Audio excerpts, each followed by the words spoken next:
Abou du côté de l'Angleterre. Voilà, Abou qui se met en place. Vous êtes sur Elvic TV Résistance. Partagez le direct.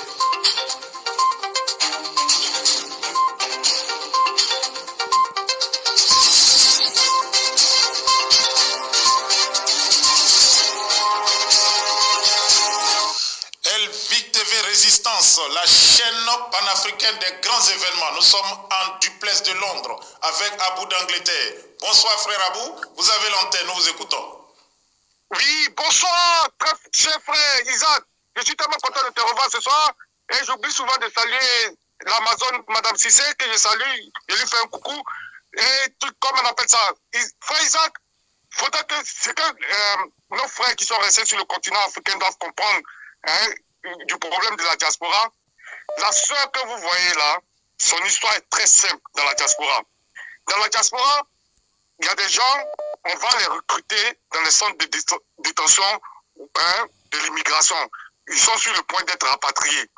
Il y a d'autres gens aussi de la diaspora noire qu'on va utiliser, on va prendre en prison. Ils sont en prison pour une longue sentence, comment on appelle ça, un long temps d'emprisonnement. Par exemple, ils ont 25 ans à passer en prison, ou bien 20 ans, ou bien 15 ans d'emprisonnement. Ils sont encore jeunes. Ce sont des Africains. On va les recruter, on les formate pour aller jouer contre les Africains, pour aller faire ce rôle-là. Donc, l'entité qu'il faut condamner dans cette entreprise macabre-là, c'est la France. Elle est instrumentalisée, c'est fait à dessein. C'est fait à dessein. Cette jeune fille-là, elle avait commencé sur les réseaux sociaux. C'est une petite fille. Elle n'avait pas de papier. Elle était venue se chercher. Elle-même racontait au début sur les réseaux sociaux que ses parents sont pauvres. Ils l'ont fait venir au Cameroun, en France. Et ça commençait à chauffer sur elle les histoires de papier. Donc, elle a trouvé une astuce. Et c'est comme ça aussi, ils l'ont recruté. Et on l'a fait passer à la télévision. C'est pour dire quoi? Le travail que nous faisons, c'est ce que Mme Assisi a dit là. Nous avons du pain sur la planche. Et il y a un autre truc, comme on appelle ça même. Frère, tu as parlé de trucs comme on appelle ça même. Les Blancs jouent sur la psychologie. Justement, c'est ce qu'ils ont toujours fait. Ils ont des cabinets spécialisés pour ça. Et c'est ça les codes de la vie. Ce sont les codes que nous, on ne veut pas utiliser. Mais eux, ils utilisent ça. Ils ont déjà joué sur la psychologie depuis le premier jour où ils sont rentrés en Afrique. Ils savent que les codes de la vie sont simples.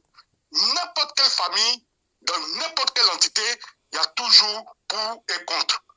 Ça, c'est comme ça. Quand Dieu fait le soleil, il fait la lune. Quand il fait, c'est toujours la dualité. Où il y a la vérité, il y a le mensonge. Donc, n'importe quelle famille est constituée comme ça. Quand on parle de famille, on parle de pays, on parle de village, on parle de pays, on parle de continent. Donc, qu'est-ce qu'ils font? Ils vont utiliser ça. C'est comme ça qu'ils ont colonisé l'Afrique. Ils sont rentrés, ils ont vu qu'il y avait des royautés. Qui dit royauté dit longue période de gouvernance. Tu vois? Donc, qu'est-ce qu'ils ont fait? Pour amener les frustrés à se dévoiler, ils ont tué ces rois-là et ils ont placé les esclaves au-dessus du pouvoir. Des gens qui n'ont jamais... Que toutes les lignées, ils étaient condamnés à être esclaves, on les a mis sur le trône. Vous pensez que qu'est-ce que ces gens-là vont faire? Ces gens-là étaient prêts à vendre tous les autres nobles, tous les enfants des nobles, parce que c'était une vengeance. C'est pour dire qu'aujourd'hui, nous sommes au pouvoir. C'est ce que Alassane Draman Ouattara fait.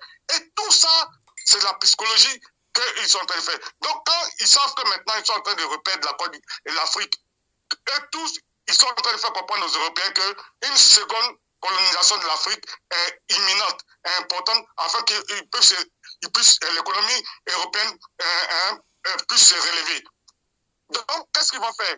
Pour jouer sur notre psychologie, ils vont prendre des personnes comme ça, des personnes désœuvrées, qu'ils prennent dans les centres de détention de l'immigration, qui sont sur le point d'être rapatriés, qui sont prêts à tout faire pour qu'on leur donne les papiers.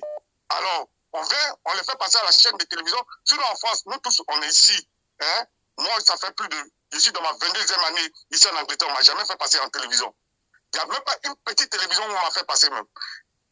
En France, ça va. Même il y a des grands journalistes qui sont noirs, on ne les fait jamais passer à la télévision. Quand on avait une semblant de télévision africaine qui était 3 ans Afrique Sud. Qu'est-ce qui s'est passé? Ils ont saboté cette télévision-là, alors qu'elle n'était pas totalement africaine, mais elle défendait un peu l'Afrique. ils ont vu que c'est eux-mêmes les socialistes qui avaient commencé cette télévision. Mais quand ils ont vu que cette télévision commençait à être regardée par les Africains, parce que c'est cette télévision-là qui a été pionnière, qu'aujourd'hui, il y a l'Afrique Média, tout ça qui sont là. C'est 3 télé sud. Donc, nous-mêmes, on avait commencé à regarder ça ici en Angleterre. Ils ont saboté ça. Actuellement, 3 télé sud, on n'entend plus parler de ça. Tous les journalistes se sont éparpillés, ils ont fui. Donc, c'est pour dire quoi? C'est pour dire que les Africains doivent comprendre qu'on est une diaspora ici, à faire des papiers là. Ça rend la diaspora souvent folle. Les Africains, ils ont peur de partir quand on les rapatrie au pays pour dire que toi, tu es parti en France, tu es parti en Angleterre, tu n'es rien devenu. Donc, souvent, ils sont instrumentalisés pour faire ce sale boulot-là. Parce que la France peut justifier ce qu'elle veut faire en Afrique, la recolonisation de l'Afrique. Donc, attendons-nous à plusieurs personnes comme ça. C'est pourquoi que nous, on doit continuer le travail de sensibilisation. Exactement. Maintenant, je crois qu'elle n'est pas vraiment importante. C'était une illustration. Maintenant, voilà, une illustration. Voilà. Oui. Nous, c'est fait la parenthèse. Oui. Le Mali, la lutte en Côte d'Ivoire, sachez que Ouattara veut modifier la constitution à travers les députés. Oui. Il a fait plusieurs fois à travers une ordonnance.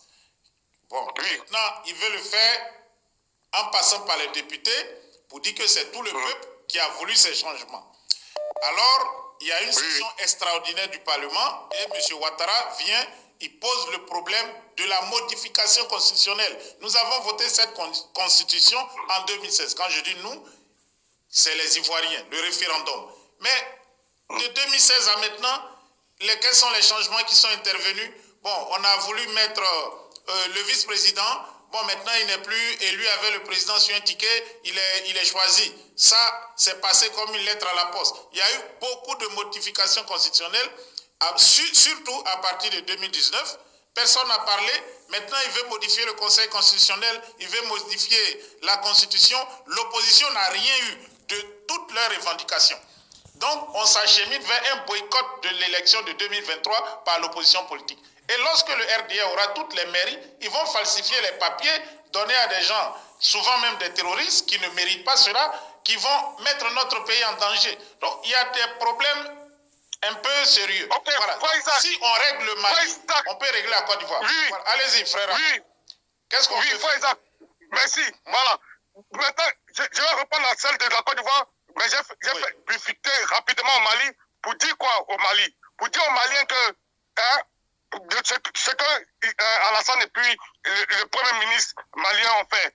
Ici, en Occident, ils ont ce que moi je conseille à tous les pays africains de faire de façon constitutionnelle. Ils ont ce qu'on appelle le Patriotic Act.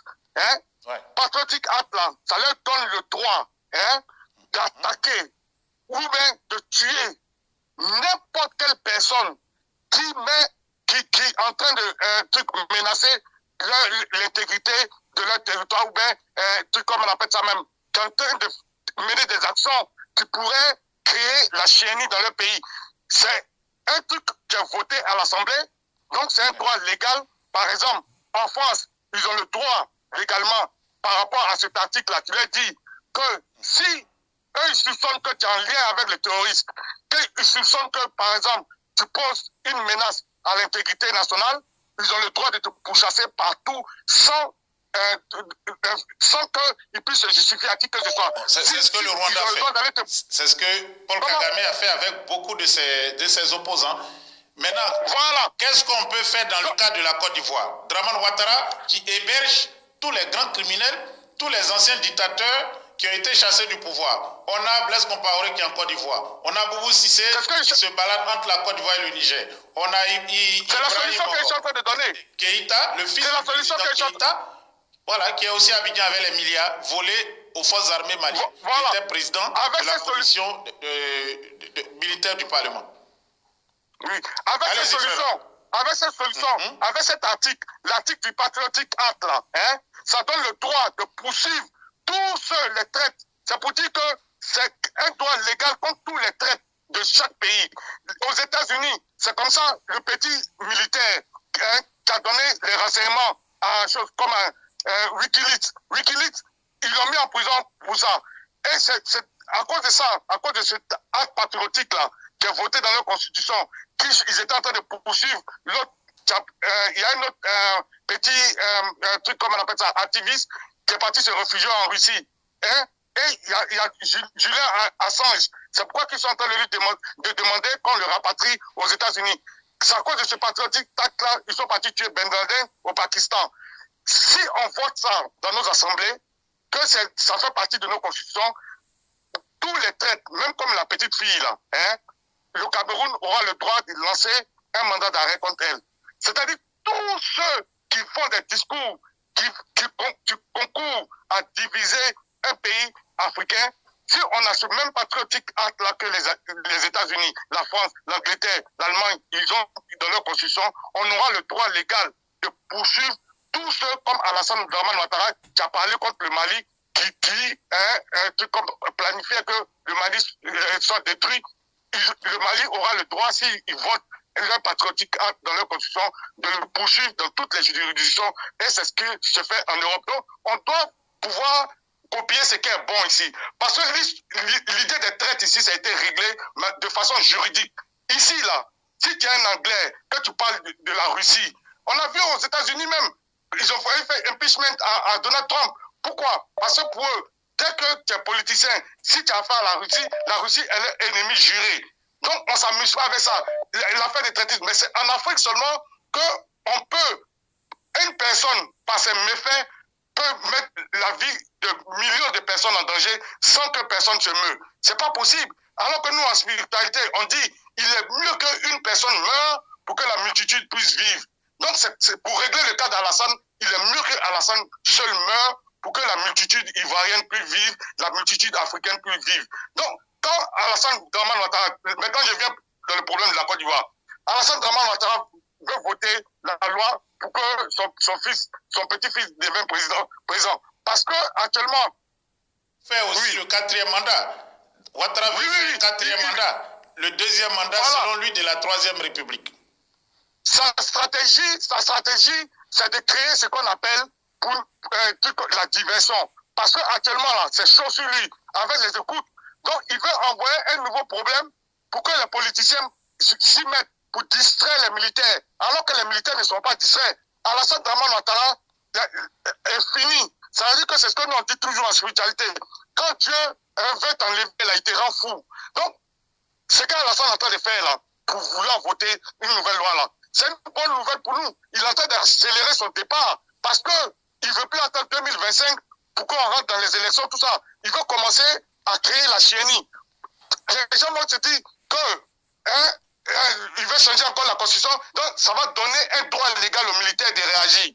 Et tu vas voir que c'est ce qu'on appelle l'orgueil précède la chute. Ce qu'il est en train de faire là, il pense que après ce qu'il a fait là, il a fait des paroles contre le Mali, contre le Burkinabé, le Burkina. Il pense que ces jeunes ne vont pas chercher à l'écueil. Il sait que ça fait, il veut anticiper, il veut créer ce qu'on appelle le problème dans le problème pour tuer le problème. C'est une technique psychologique que les Français l'ont. Mais ça ne marchera pas. Justement, ça ne marchera pas parce que... C'est conseil français. C'est conseil français. Voilà, c'est conseil français qui font la stratégie. Voilà, de faire ça comme ça parce que quand il va mettre le problème de changement de constitution, ça c'est un gros problème.